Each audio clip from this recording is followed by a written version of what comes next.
नमस्कार। Case law की अपनी लेक्चर सीरीज में मैं डॉक्टर अमिताभ सिंह एक बार फिर आपका हार्दिक स्वागत करता हूं।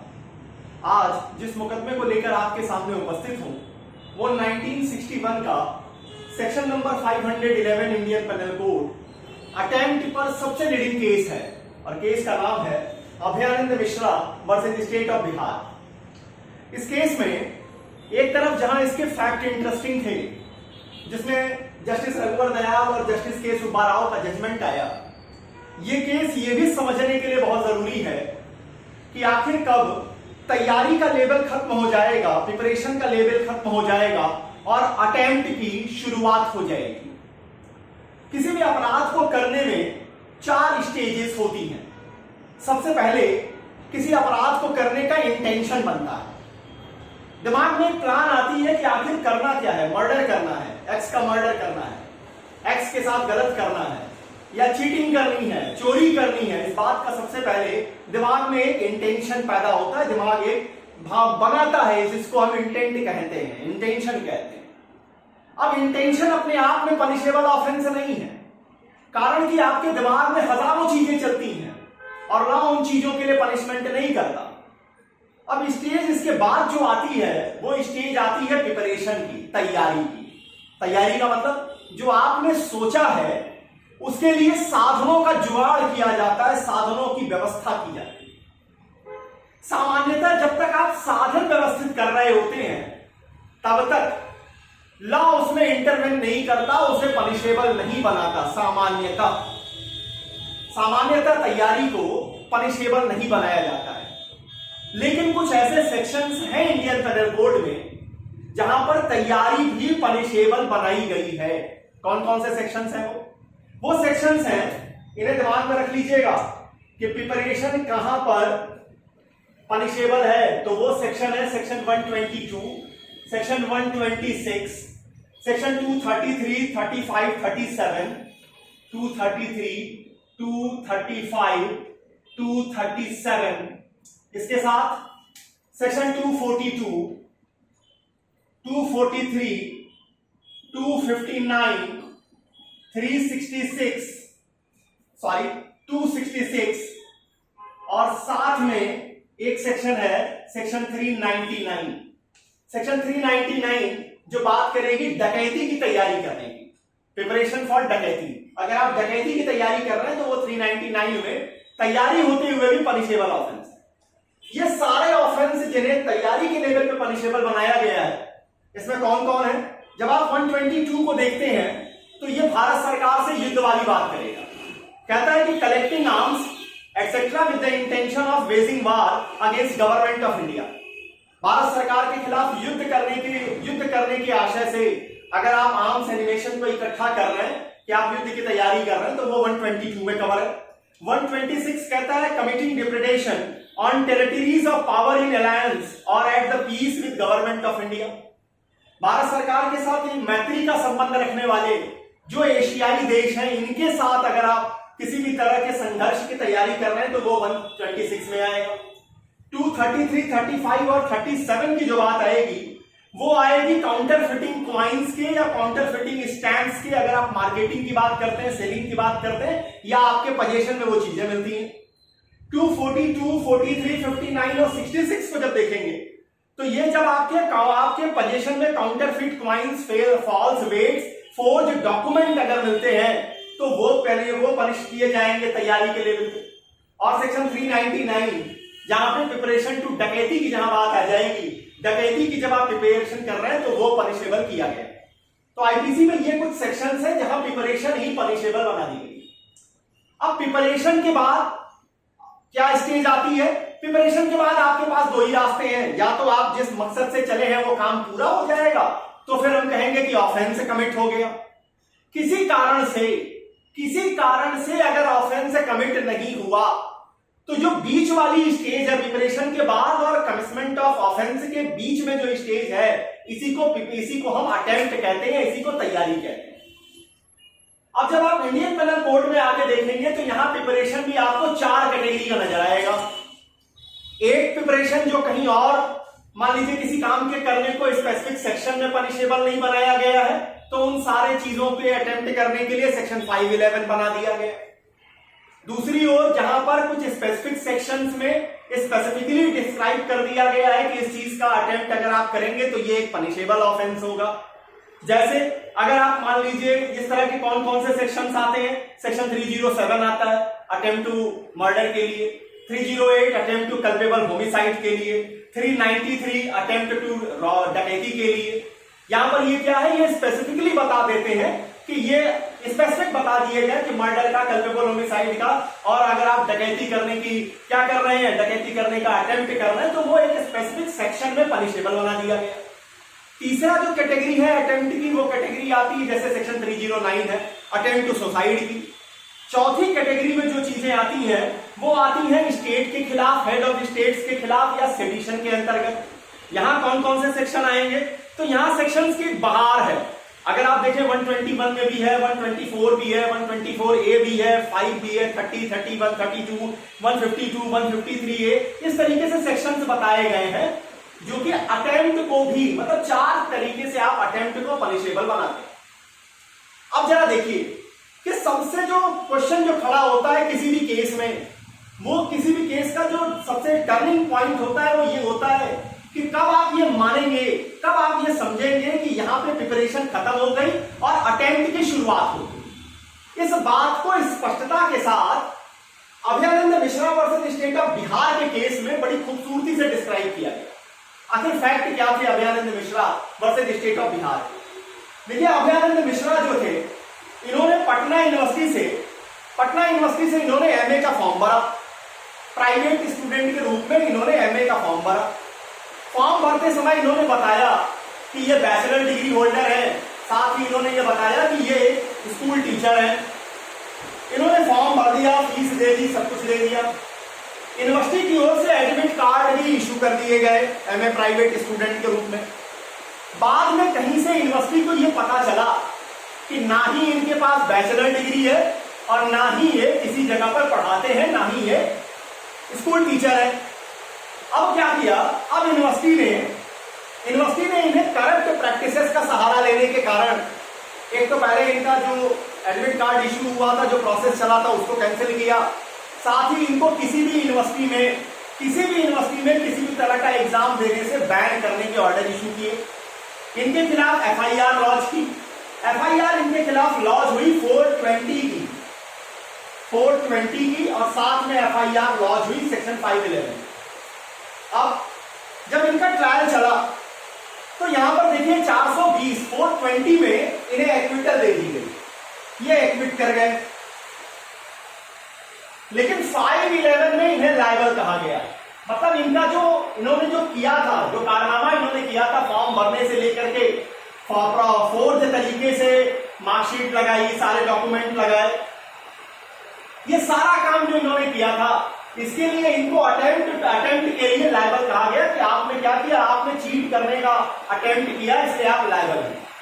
अभयानंद मिश्रा इसके खिलाफ सुप्रीम कोर्ट जाते हैं और कहते हैं कि आप समझिएगा कि मैंने जो कुछ भी किया ये तो केवल प्रिपरेशन के लेवल पे था, इसे आप ये नहीं कह सकते कि ये अटेम्प्ट के लेवल पे आ गया था, ये केवल प्रिपरेशन के लेवल पे था। और जब ये चीज केवल प्रिपरेशन के लेवल पे थी तो फिर आप इसमें 511 के अंतर्गत मुझे पनिश नहीं कर सकते। अब मुद्दा उठा जस्टिस रघुवर दयाल और जस्टिस के सुब्बाराव के सामने कि कब ये माना जाएगा कि यहां पर ये प्रिपरेशन का लेवल खत्म हो गया है और यहां पर अटेम्प्ट का लेवल शुरू हो चुका है। अब जो डिस्कशन यहां पर निकल के आई एक अभयानंद मिश्रा के केस में और इससे रिलेटेड दूसरे केसेस में, तो ये समझिएगा कि यहां पर 5 इस तरीके के टेस्ट दिए जाते हैं। 5 ऐसे टेस्ट हैं जिसके आधार पर आप ये देखते हैं कि क्या ये प्रिपरेशन का लेवल है या कह लीजिए कि ये अटेम्प्ट का लेवल है। पहला जो टेस्ट दिया गया वो पहले टेस्ट का नाम है प्रॉक्सिमिटी टेस्ट। प्रॉक्सिमिटी टेस्ट ये क्या कहता है? प्रॉक्सिमिटी टेस्ट का कहना है कि एक्यूज अपनी ओर से अगर सब कुछ कर चुका था जो वो कर सकता था, एक्यूज अपनी ओर से वो सब कुछ कर लिए जो वो कर सकता था। अब यहां पर जो प्रॉक्सिमेट का मतलब अल्टीमेट नहीं है, अंतिम नहीं है। जो कुछ भी आपके सामर्थ्य में था आपने सब कर लिया, फिर भी अगर आपका चाहा हुआ रिजल्ट नहीं आया है तो हम ये मान के चलेंगे कि आप अटेम्प्ट के लेवल पे आ चुके हैं। This is the main context of proximate test. अब इसको समझिए कैसे।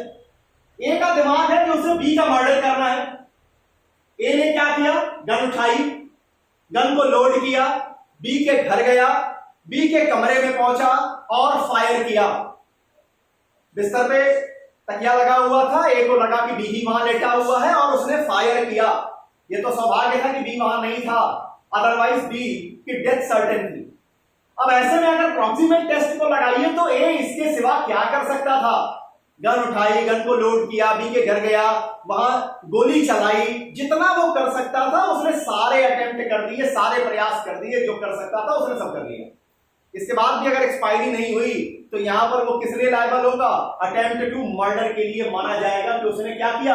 अब ये तैयारी का लेवल नहीं है, अब उसने केवल गन नहीं उठाई है, उसने क्या किया, अपनी ओर से सब कुछ कर दिया। तो प्रॉक्सिमेटी टेस्ट के अंतर्गत वो अटेम्प्ट के लिए लायबल होगा। दूसरा टेस्ट कहता है टाइम फॉर रिपेंटेंस। ये एक दूसरा टेस्ट है, टाइम फॉर रिपेंटेंस। ये क्या कहता है, यहां समझिए कि एक्यूज चाहे सोशल प्रेशर के डर से, या कह लीजिए कि एक्यूज का मन बदल जाए, या इस कारण से कि सजा के डर से, किसी भी कारण से अगर एक्यूज के पास इतना टाइम है कि वो वापस आ सकता है, वो बैक ले सकता है, वो पीछे हट सकता है, तो हम कहेंगे कि ये केवल प्रिपरेशन है, अभी ये अटेम्प्ट का लेवल नहीं छुआ। अब इसको समझिए। ए का इंटेंशन है कि बी की डेथ कॉज करनी है, उसने मार्केट से पॉइजन ले लिया, बी की रेकी कर ली, बी कितने समय उठता है, कितने समय नाश्ता करता है, कितने समय जूस पीता है, सब कुछ की रेकी उसने कर ली। ए जो है वो बी के घर पहुंच भी गया। फिर न जाने क्या हुआ कि ये जो है बिना उस पॉइजन को इंप्लीमेंट किए खाने में किसी भी तरीके से, उसको वैसे ही पॉकेट में रखे अपने साथ वापस अपने घर चला आया, किसी से उसने कुछ नहीं कहा। अब यहां क्या कहा जाएगा, अब यहां जब आप टाइम फॉर रिपेंटेंस को देखेंगे तो यहां यह माना जाएगा कि यह केवल अभी तक प्रिपरेशन का लेवल है, अटेम्प्ट का लेवल नहीं माना जाएगा। तो यह दूसरी थ्योरी रही। तीसरी थ्योरी कहती है इम्पॉसिबिलिटी टेस्ट के बारे में। यह क्या होती है, इम्पॉसिबिलिटी टेस्ट। अब यहां समझिए, इम्पॉसिबिलिटी दो तरह की होती है। There are two types of impossibility. पहली इम्पॉसिबिलिटी को हम एब्सोल्यूट इम्पॉसिबिलिटी कहते हैं। जहां एब्सोल्यूट इम्पॉसिबिलिटी होगी वहां पर हम उसे केवल प्रिपरेशन का लेवल मानेंगे, अटेम्प्ट का लेवल नहीं मानेंगे। लेकिन जहां पर रिलेटिव इम्पॉसिबिलिटी होगी, साधनों की कमी होगी, रिलेटिव जहां पर इम्पॉसिबिलिटी होगी, तो वहां पर अटेम्प्ट माना जाएगा। जैसे अब मान लीजिए कि एक से एक सरफिरे हमारे देश में पाए जाते हैं। मान लीजिए कि किसी का दिमाग, भाई ट्रंप साहब के ऊपर बहुत सारी जनता खपा थी। दिल्ली में मान लीजिए एक श्रीमान जी ने AK-47 उठाई और दिल्ली पे वो एक बड़ी सी इमारत पे चढ़े और वहां से उन्होंने गोलियां चलाना शुरू की कि ट्रंप की हत्या कर देंगे। ट्रंप कहां है, अमेरिका में, हत्या कहां कर रहे हैं, दिल्ली से। अब ये क्या है, ये बिल्कुल एब्सोल्यूट इम्पॉसिबिलिटी है। ऐसी कोई मिसाइल आज तक नहीं बनी जो यहां से चले और अमेरिका में जाकर के उसका परिणाम नजर आए। तो इसका मतलब यहां जो ये कर रहे हैं, जो भी इन्होंने किया, गोलियां चलाई, वो क्या है, केवल प्रिपरेशन का लेवल रह जाएगा। वो कभी भी, वो अभी अटेम्प्ट के लेवल पे नहीं माना जाएगा, क्योंकि इम्पॉसिबिलिटी एब्सोल्यूट है। दूसरी ओर आइए, रिलेटिव इम्पॉसिबिलिटी। ए ने बी का मर्डर कॉज करने के लिए गन उठाई, बी के घर गया, सामने बी को पाया, उसने फायर किया, बंदूक ही नहीं चली, उससे गोली निकली ही नहीं। अब यहां पे क्या माना जाएगा, ए अपनी ओर से सब कुछ कर चुका था, केवल ये रिलेटिव इम्पॉसिबिलिटी के कारण बी की जान बच गई है, इसलिए वो किस लिए लायबल होंगे, अटेम्प्ट के लिए लायबल हो जाएंगे। तो अगर इम्पॉसिबिलिटी आपकी एब्सोल्यूट होगी तो वो प्रिपरेशन का लेवल होगा, और अगर इम्पॉसिबिलिटी रिलेटिव होगी, अटेम्प्ट के लिए आप पनिश किए जाएंगे। ये हो गया तीसरा टेस्ट। चौथा टेस्ट कहता है social danger test. Social danger test. अब ये क्या है साहब? सोशल डेंजर टेस्ट का कहना है कि ऑफेंस की सीरियसनेस, कुछ ऑफेंस इतने सीरियस होते हैं कि वहां पर पूरी सोसाइटी डेंजर में आ जाती है। तो ऐसे सर्कमस्टांसेस में, ऐसे ऑफेंसेस के लिए हम अटेम्प्ट की ओर जाएंगे, ये मानेंगे कि अटेम्प्ट किया गया है। फॉर एग्जाम्पल ए ने बी को एबॉर्शन करने के लिए पिल्स दे दी, पिल्स दिया कि एबॉर्ट हो जाए। वो पिल्स काम नहीं की, अनफ्रक्चुअस हो गई, नहीं काम की, लेकिन फिर भी ये लायबल होगा, क्योंकि जब आप एबॉर्शन की बात करते हैं तो इसके सोशल कॉन्सिक्वेंसेस बहुत ज्यादा है, बहुत बड़ा इससे सोशल डेंजर खड़ा होता है। इस कारण से वहां पर ए अटेम्प्ट के लिए लायबल माने जाएंगे। अब पांचवा जो टेस्ट है वो इक्विवोकैलिटी टेस्ट के नाम से जाना जाता है। इक्विवोकैलिटी टेस्ट ये क्या कहता है साहब? अब देखिए, कहता है कि एक्ट अगर सीधे सीधे, एक्ट को देखने पर अगर सीधे सीधे ये निकल के आए कि आपका इंटेंशन ऑफेंस कमिट करने का था, तो क्या माना जाएगा? इक्विवोकल है, बिना किसी संदेह के एकदम साफ दिख रहा है कि आप ऑफेंस करने के इंटेंशन से चले हैं। अब भले आप न पूरा कर पाए, आप अटेम्प्ट के लिए लायबल हो। अब आपके दिमाग में प्रश्न उठ रहा होगा कि आखिर इन टेस्ट में से कौन सा टेस्ट कहां लगाएंगे? देखिए, इसमें से कोई भी टेस्ट, आप ये फैक्ट और सर्कमस्टांसेस ऑफ केस पे डिपेंड करेगा, लेकिन ये पांचों टेस्ट अपने में इंपॉर्टेंट हैं।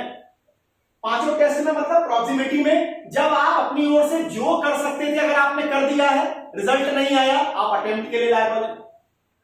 रिपेंटेंस का मतलब जब आप वापस आ सकते हैं, जब आपके पास चांस है कि आप हट सकते हैं अपनी ओर से। इसको आप मिला के भी देखिए, अगर आपने लास्ट वाला करने से पहले अपने आप को वापस ले लिया तो आप प्रॉक्सिमिटी में भी बच जाएंगे। प्रॉक्सिमिटी में भी अभी आप प्रॉक्सिमेट नहीं काम किए हैं, आप प्रिपरेशन के लेवल में माने जाएंगे। टाइम फॉर रिपेंटेंस भी इसी बात को एस्टैब्लिश करता है कि आप प्रिपरेशन के लिए ही, प्रिपरेशन के लेवल पे माने जाएंगे, अटेम्प्ट के लेवल पर नहीं माने जाएंगे। Number third, impossibility. इम्पॉसिबिलिटी का मतलब, अब मान लीजिए कि आप सपने में ही कुछ ऐसा कर रहे हैं जो लगभग जो इम्पॉसिबल है। सपने में ही आप इंद्र भगवान से मिलने चले जा रहे हैं, या दिल्ली में खड़े होकर ट्रंप की हत्या करने के लिए गोलियां चला रहे हैं। तो ये जो टोटली एब्सोल्यूट इम्पॉसिबिलिटी होगी, उसमें आप प्रिपरेशन के लेवल पर रह जाएंगे। जहां रिलेटिव इम्पॉसिबिलिटी होगी वहां पर आप पनिश कर दिए जाएंगे अटेम्प्ट के लिए। सोशल डेंजर ये विशेष मामलों में लागू होगा, जहां पर आपके द्वारा किया गया एक्ट जो है वो पूरी सोसाइटी के लिए ज्यादा डेंजरस माना जाएगा, वहां पर अटेम्प्ट माना जाएगा। और जहां आपके काम से सीधे सीधे आपका इंटेंशन, मतलब एक आईपीसी में कॉन्सेप्ट काम करता है कि आपकी एक्टस रियस में भी मेंशरिया काम करती है। जब आप जो एक्ट करते हैं उससे भी एक मेंशरिया निकल के आती है। कैसे देखेंगे कि एक्टस रियस में मेंशरिया कैसे होती है? इन सारी चीजों के लिए आप 15 अगस्त की शाम 5:30 से मेरे इंडियन पेनल कोड की लेक्चर सीरीज में जुड़े रहिए। वहां से इंडियन पेनल कोड के सारे सेक्शन 76 से शुरू होकर के लास्ट तक के सारे सेक्शंस की पूरी डिटेल एनालिसिस वहां रखने का प्रयास करना। आइए साहब, वापस आते हैं अभयानंद मिश्रा के ऊपर। अब जरा अभयानंद मिश्रा वाली केस में आइए, जहां रघुवर दयाल जी ने और जस्टिस के सुब्बा राव ने यह कहा कि आप जरा लगाइए प्रॉक्सिमिटी टेस्ट को। अभयानंद मिश्रा इसके सिवा क्या कर सकता? उसने पटना यूनिवर्सिटी का फॉर्म लिया, फॉर्म भरा, फोर्ज तरीके से डॉक्यूमेंट लगाए, उसके बाद उसको पोस्ट कर दिया।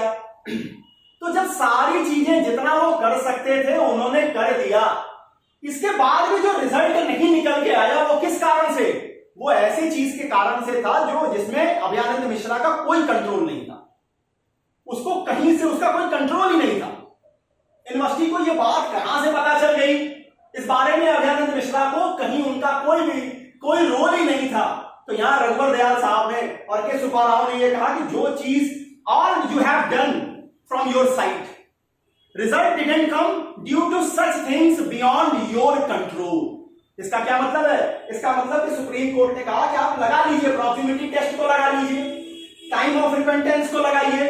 अगर आपने फॉर्म पोस्ट नहीं किया होता, अगर सिर्फ आप फॉर्म भरते, फोर्ज डॉक्यूमेंट के साथ उसको स्टेपल करते और अपने पास रखे रह जाते, पोस्ट नहीं करते, तो हम मान लेते कि ये क्या है, प्रिपरेशन का लेवल है, अभी अटेम्प्ट का लेवल नहीं है।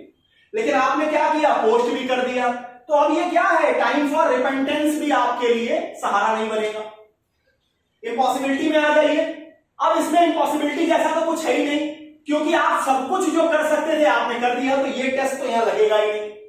अब यहां आप सीधे सीधे देखिए कि अभयानंद मिश्रा जो लायबल कहे गए अटेम्प्ट के लिए, उसे सुप्रीम कोर्ट ने भी अपनी मुहर लगा दी और इनकी अपील को डिसमिस कर दिया। तो इतनी सारी चीजें रही Abhayanand Mishra versus state of Bihar के केस में। यहां इस केस के माध्यम से यह भी आपको समझाने का प्रयास किया कि कैसे कब लेवल प्रिपरेशन का माना जाएगा और कब प्रिपरेशन का लेवल समाप्त होकर अटेम्प्ट स्टार्ट हो जाएगा। उम्मीद करता हूं कि सेक्शन 511 इंडियन पेनल कोड की यह एनालिसिस आपको 511 समझने में मदद करेगी। केस लॉ की अपनी लेक्चर सीरीज में अगले लेक्चर के साथ फिर उपस्थित हूं, तब तक के लिए बहुत बहुत धन्यवाद। नमस्कार।